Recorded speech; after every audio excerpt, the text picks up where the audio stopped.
se você está aqui acompanhando as notícias mais importantes dessa manhã. Olha, nós temos a notícia aqui que o Conselho Federal de Medicina pediu à Anvisa a proibição de um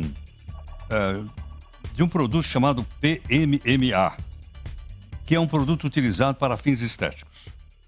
Nós pedimos aqui ao médico, Dr. Rogério Leal, que é cirurgião plástico, para conversar um pouco conosco. Dr. Rogério, muito obrigado aqui por atender o jornal Nova Brasil. Oi, bom dia, Heródoto. É um prazer conversar contigo. Obrigado. Dr. Rogério, que produto é esse que pode criar problema para a pessoa? Eu vou tentar ler o nome. Polimetil metalacrilato. Palavrão. Então, Heródoto, exatamente. O PMMA, polimetilmetacrilato, são pequenas partículas de acrílico dissolvidas num colóide, utilizado para fazer a injeção. E ele foi inicialmente, através de bula, liberado pela Anvisa para tratar a lipodistrofia, que é aquele emagrecimento polifacial em pacientes imunodeprimidos, ou mesmo para fazer a recomposição de algumas áreas específicas para pacientes com poliomielite, situações mais graves. O PMMA, durante muito tempo, ele foi aceito para, em pequenas quantidades, ser utilizado na estética. Mas, ao longo do tempo, a gente foi percebendo que quantidades maiores criavam problemas.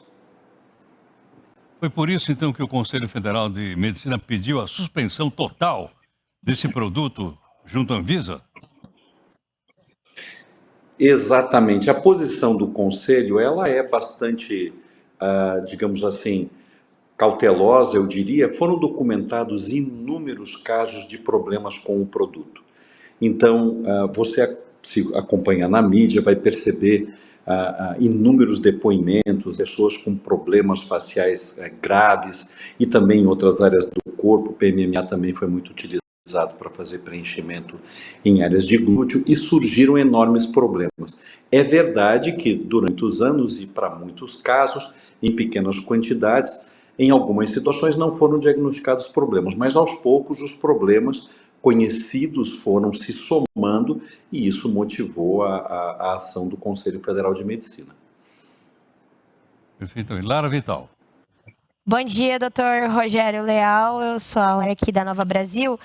Eu queria fazer um depoimento. Há uns anos atrás, eu procurei essa também chamada de Metacril, essa cirurgia para fazer.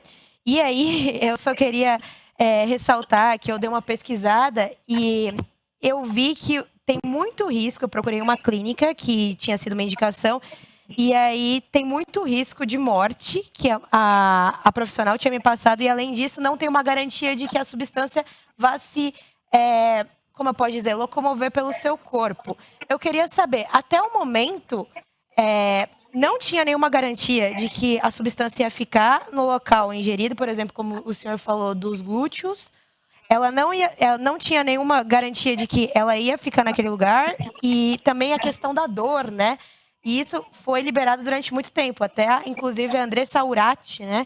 Ela fez. Eu queria saber como estava até o momento essa questão de a substância se mover pelo corpo ou não. Não tinha nenhuma garantia mesmo. O PMMA já tem alguns anos no mercado, muitos anos eu diria, e aos poucos alguns casos foram documentados. Eu assisti em congresso apresentações que demonstravam que o PMMA, ainda que mencionado na região dos glúteos, foram documentados casos em que o PMMA se deslocou até a região das panturrilhas. Então, existem outros preenchedores com perfil de segurança que não mostraram deslocamento. Um exemplo disso é o ácido hialurônico.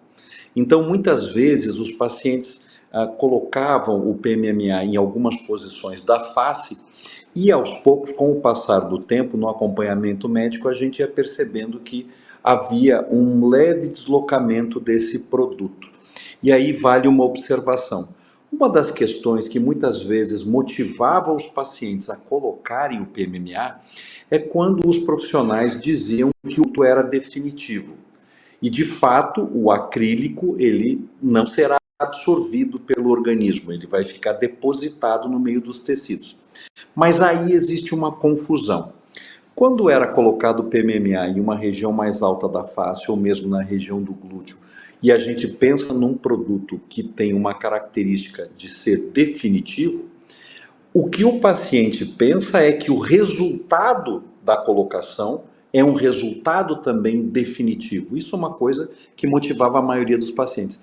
Mas não era exatamente o que acontecia. Como muitas vezes o produto deslocava, a presença do produto era definitiva, ele não era absorvido.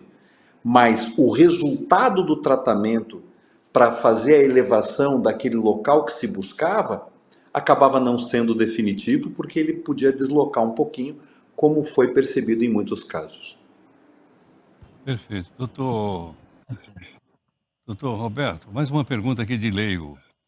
O senhor disse que no começo esse produto sendo usado em pequenas quantidades, ele é benéfico. Mas pelo que eu estou entendendo, então, está sendo usado em grande quantidade. Qual é a responsabilidade que o médico ou o aplicador tem nisso? Então, Heródoto, só para posicionar bem uma questão.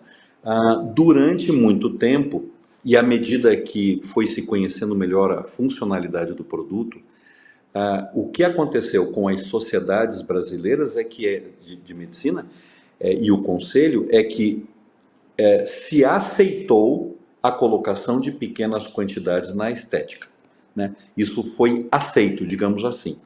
Mas mesmo em pequenas quantidades, não há uma comprovação de que em 100% dos casos tenha sido benéfico. Mas de fato, em menores quantidades, os problemas parecem ser menores. Em grandes quantidades, quando o organismo faz uma resposta inflamatória ao produto, aí sim os malefícios são enormes. Para você ter uma ideia, eu cheguei a conhecer casos de pacientes que desenvolveram um problema chamado síndrome de Cushing, que é secundário ao uso de corticoides para tratar as reações inflamatórias secundárias a esse preenchedor. Então, nós tivemos, certa vez, que operar um paciente e retirar o produto, porque ele vinha usando corticoides e desenvolveu essa síndrome de Cushing. Então, o próprio tratamento acabou gerando um outro problema de saúde. E, obviamente, quanto maiores as quantidades, aí maiores os riscos. Pois não. Queria fazer um pequeno comentário. O meu nome é Léo, eu sou especialista em cirurgia oculoplástica e é uma especialidade que trata muito de cirurgia estética e reparadora das pálpebras. E aí, recentemente foi publicado aí na mídia um caso em que a retirada do produto acabou trazendo problemas, e isso me trouxe à baila aí com esse assunto, e eu queria agradecer muito pela entrevista. Nós que agradecemos a gentileza de ter nos atendido. Muito obrigado, então, doutor Roberto Leal. Perfeito. Muito obrigado a gentileza aqui do doutor Roberto Leal, que é médico e cirurgião plástico, conversando um pouco conosco. E está aí, portanto, vamos ver qual vai ser a decisão da Anvisa, se ela proíbe ou não a utilização desse produto chamado PMMA, não é, que está sendo utilizado para fins estéticos. Então, máximo cuidado com isso.